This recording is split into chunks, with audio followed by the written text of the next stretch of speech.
CMC server management. Server management is often called business object services as well. When you click on the server menu item, it takes you to this page where it lists all the servers which are under your environment.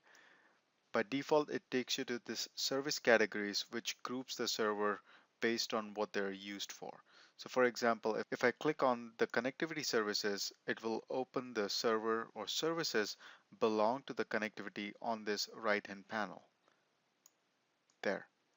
So adaptive processing server, connection server 32 belongs to the connectivity services. Same if I click on the core services, it'll open the core services. If I click on Web Intelligence Services, it open all the Webby servers which we have in our environment. Under the nodes, it's basically show if you have multiple nodes or if you have a clustered environment. Uh, in here, it will show all your nodes or all your server names. We can also create a grouping of a server.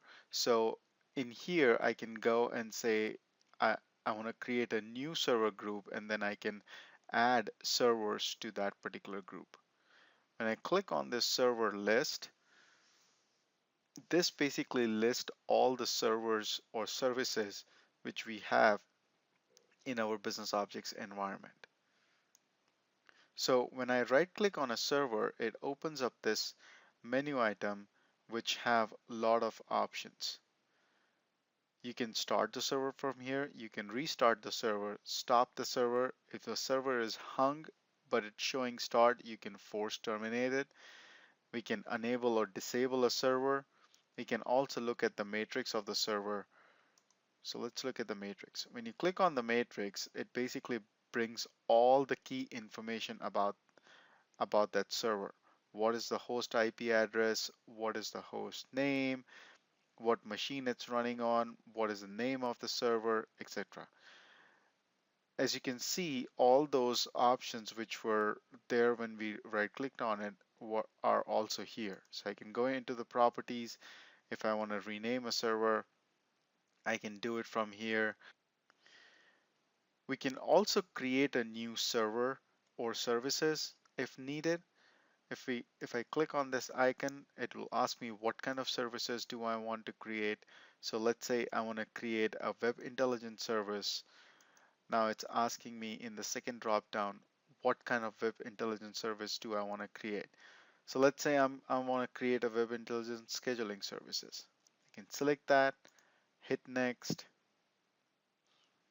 Now it's asking me what additional services do I want to add. Let's say I don't want to add anything. I'm just going to hit next.